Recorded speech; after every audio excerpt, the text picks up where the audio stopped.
Hi guys, good morning. This is Lucia, Chief Nutritionist at OCC. And well, I wanted to check in with you.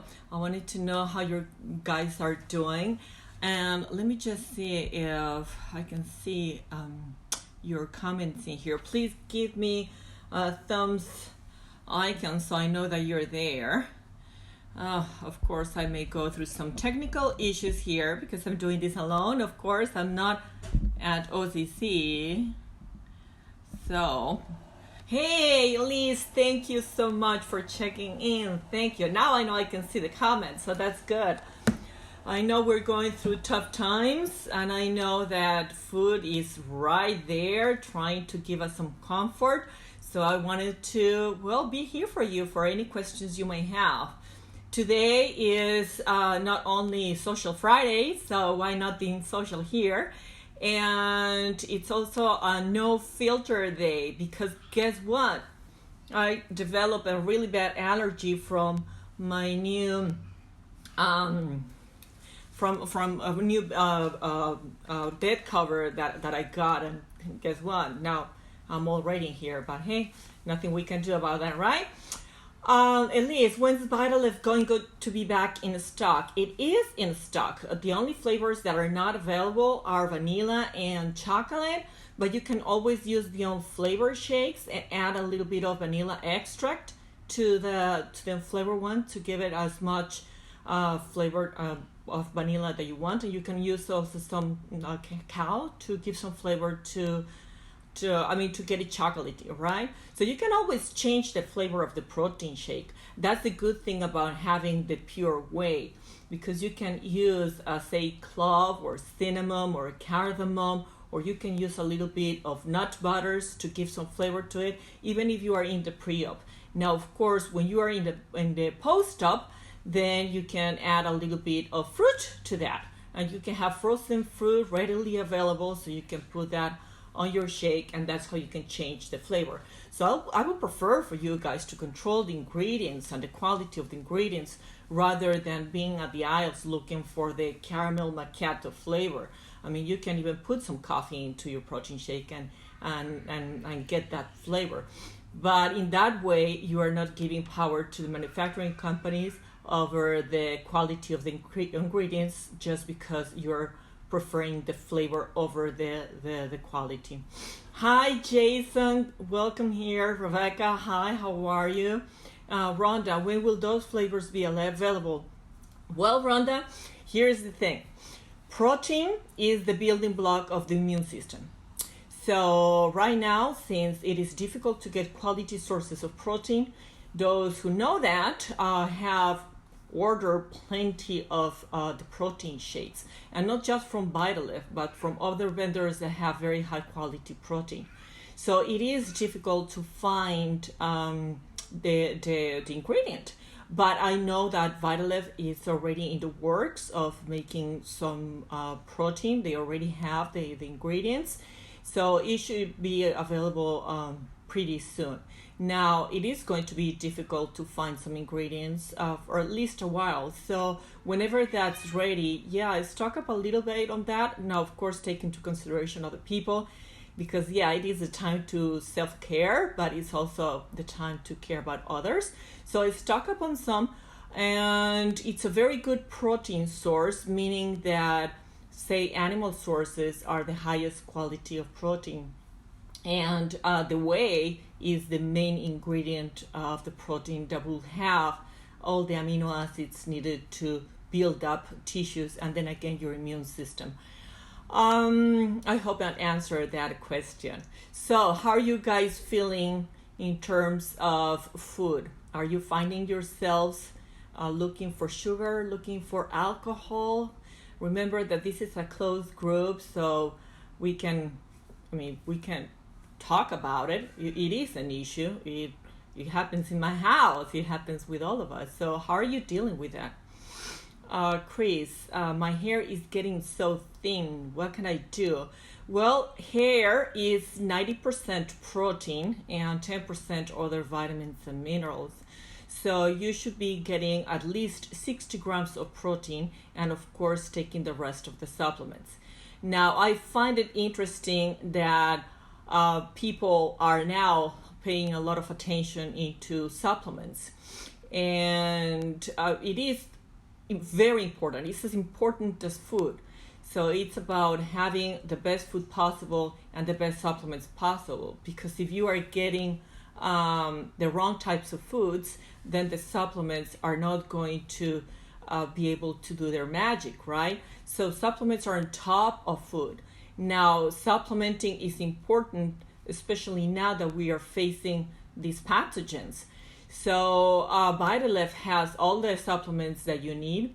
I know that zinc has been talked about, and yeah, zinc, it's important. You find that in the multivitamin from Vitalef, you'll find 15 milligrams of zinc.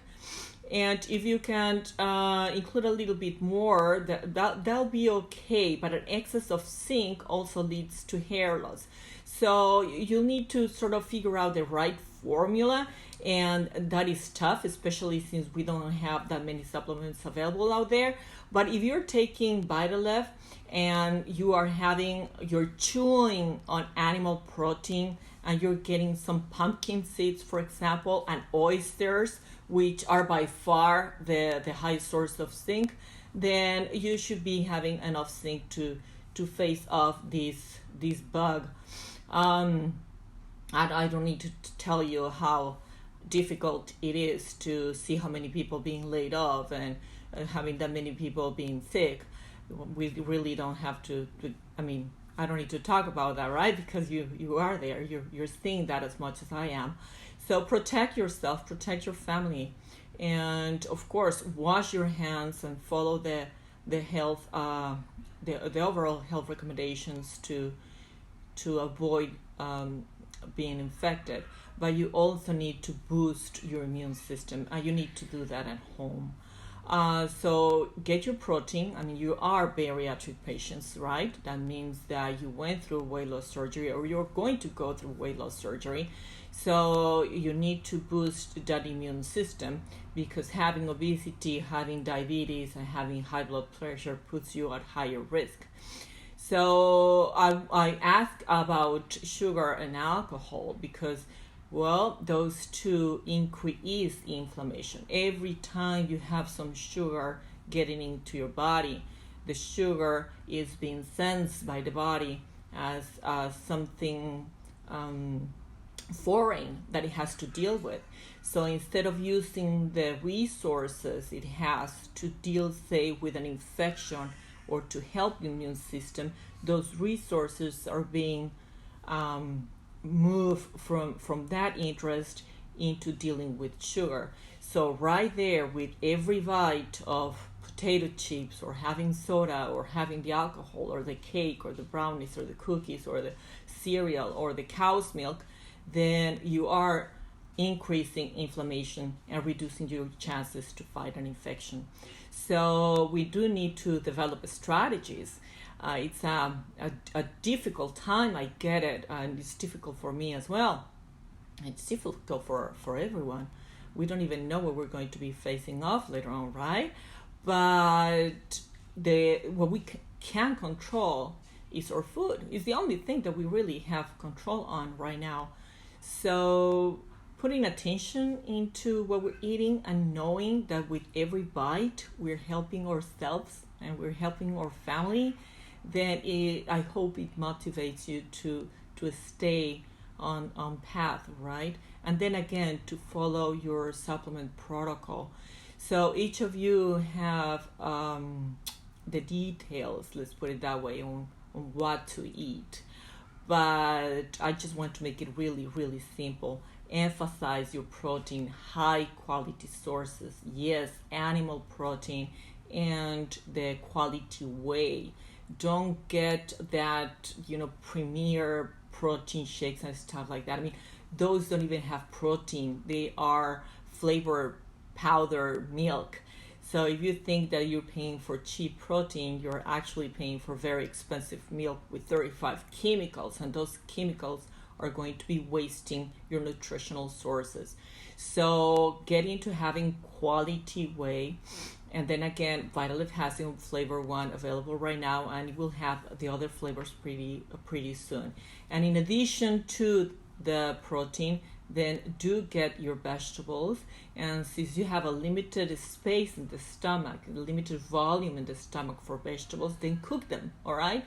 And add a little bit of oil and fats to your vegetables, because you need the whole formula. Remember that formula? Protein, fiber, fats. So by fiber, I mean vegetables and fruits. If you already had the surgery, if you haven't had the surgery, then you need to avoid fruits for now. But you can still get a lot of vitamins, antioxidants, and fiber from the vegetables. In that case, since you are pre-op and you have a larger stomach, then you can fill up your stomach with a lot of vegetables. But if you are post-op patient, then you have a limited volume. So you can cook the vegetables so you can get a little bit more of those in. And don't forget getting your fats, because with fats you're also absorbing certain vitamins and certain components that are important for the immune system as well. And those will be vitamin A and D and E and K, and of course the omega-3s and some fatty acids that fight the immune system. Oh my God, this is a challenge, having this allergy and not, I know I shouldn't touch my face, but all right, I'll get there. All right, so Paula, she says, what about a Splenda? Splenda is artificial, and anything artificial is a chemical. And anything that is a chemical, once it's inside your body, it becomes a toxin. So once you have that toxin inside your body, then your liver has to deal with it. And your liver is in charge of many, many functions. And one of those functions is to metabolize your hormones. So you don't want your hormones to go wild, right? So giving your liver the chance to work on producing the right amount of hormones and balance out those hormones is important. Not just as sex hormones like estrogens, progesterone, testosterone, but say the thyroid hormone that is activated 70% of the liver. So if you're having chemicals, then your liver will be distracted into detox processes and might have a hard time being able to activate the T4 to T3. So then even if you don't have hypothyroidism, you get into what's called a sluggish thyroid, because you are just not being able to convert the hormone. So these chemicals do have an effect in your overall system. And I mean, that's once they get inside your body. But before they get into your body, at the intestinal level, those chemicals are going to wreak havoc. And why does it matter? Well, I don't know if you guys know, but serotonin is produced in the gut. It's not produced in the brain. It's a happy hormone. So right now, taking care of the gut will mean that you'll be taking care of your brain, and that is mental health. We are pretty much at risk of the seasonal depressive, oh boy, I don't recall the full name of that, but it's the depression related to the change of seasons. But right now, for what we're going through, then we are at risk of mental health and anxiety, and depression. So sugar and alcohol with give you some dopamine, the pleasure hormone, but then you will get the lows, and once you get into those lows, and that's a high, the dopamine rush, but once it gets into the lows, then you will feel worse, and you will just spiral down into a vicious cycle. So that's sugar and alcohol, but the chemicals in your gut, I mean, any artificial flavorings or any artificial colors or labels, food that has labels, anything that is fat-free and diet light, it only means that the food was deconstructed and then it had to be built up again. in order to do that, chemicals were involved, and those chemicals end up in your gut. And once in your gut, you're not going to be able to produce that much serotonin, again, the happy hormone. And also, guess what? Serotonin is a precursor of melatonin. So if you are having cakes or you're having brownies or if you're having, anything that is sugary right now, then most likely you're not being able to sleep well. And although I know that it's difficult to shut down our minds at night, if physiologically we're making it worse, then we're not going to be able to rest enough. And we need that, right? We need to be very well rested. This is an opportunity for self-care. If you never had the time to be in the kitchen, well, now it's the time to learn about cooking, taking control of your kitchen, right? And if you had difficulty planning on your meals, well, now you can do that with your family, so you can plan on the recipes you'll be eating. You'll be saving money, and you'll be very well prepared once you go into the supermarket and purchase your foods. Elise says she's still in the post-op and she's not getting any. Do you mean vegetables, Elise? I don't know if I skip on that. If it is vegetables, it really depends on how far you are from the surgery. So at about 6 weeks from surgery, you should be introducing some vegetables and chewing on those. But actually, since the pureed stage, 18 days post-op, you should have been able to include, say, some cooked spinach or cooked mushrooms, for example. All right. Hi, Claire. Thank you for being here. Are you finding this information useful? Tell me, guys, what is going to be the first thing you'll do once this is over? Tell me. What'll be the first thing? Tell me one word, all right? I love to see that. I love to read about that.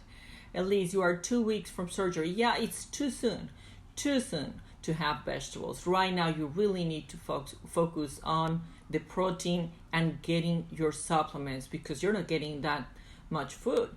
So then again, nutrition now more than ever is important. More than ever will make a difference because it's not only about those who are at risk, but it's about how we are going to deal with infection once we get it, because most of us will get it. So we need to be very, very strong. And rather than being afraid, we should take control. If we know that bite after bite, we are getting stronger, we're getting healthier, that should empower us to make better decisions. Samira, she says, I'm 15 days post-op, soft foods around the corner. Woohoo! Who would have thought, right, Samira? You're looking forward to soft foods? Best recommendations for soft foods, things to be careful with. All right, soft foods. It really doesn't matter in which stage you are in. The formula is the same. Protein, fiber, and fats. The only difference is the texture. So when you're moving from blended foods, now you don't have to put, say, the chicken along with the avocado or the yogurt and the cooked vegetables into the blender. You don't need to do that right now. You can move on into something that you can sort of chew until, of course, it's pretty much blended once you get it down into your stomach. Well, what we're trying to do during the recovery process is the job of the stomach. The stomach is a blender. So if you put hard foods into the blender and nothing liquid, you might as well burn the lights came off. All right. You might as well burn the blender, right? So you do need some liquids in just to make sure that the blender can do its job. So what can you do? What can you use for soft foods? It could be fish. Fish is pretty easy to get soft, especially if it's fat fish. Fish with fats, say some salmon or some tuna. And of course, the yogurt is pretty much a staple food for bariatric patients. And you can use scrambled eggs. You can have cottage cheese. You can have hokoke, which is a form of dairy from Lebanon, and it's pretty high in protein, and it does have some fats in it. You can have some ground beef, okay, with some cooked vegetables, and you don't want the lean sources of anything, because that only means that it's going to be dry. So instead of having you should have like the legs of the chicken, because they are going to be moisture. All right. Hi, Karen. Welcome. Thank you for being here. Lights came off. No filter today, but hey, we're here, and I'm here. And I know that for those of you who are in the pre-op, this comes as a difficult time. And those who had to postpone the surgery, then they have to stay longer in the pre-op. But that is good, because that's actually going to be your best protective system for what's going on right now. You actually got into the pre-op on time, because most people out there don't have a nutritional protocol to boost the immune system. And that is what we do in the pre-op. So take your supplements and follow the protocol, and you will be thriving during this time. Samira, thanks, Lucia. I never thought I would be looking forward to soft pure foods. I know. All right, guys. So if you don't have any more questions, I would like to check in with you as often as possible. Probably I need you guys more than you need me. So if you don't mind, I'll be around, okay? So take good care and be safe.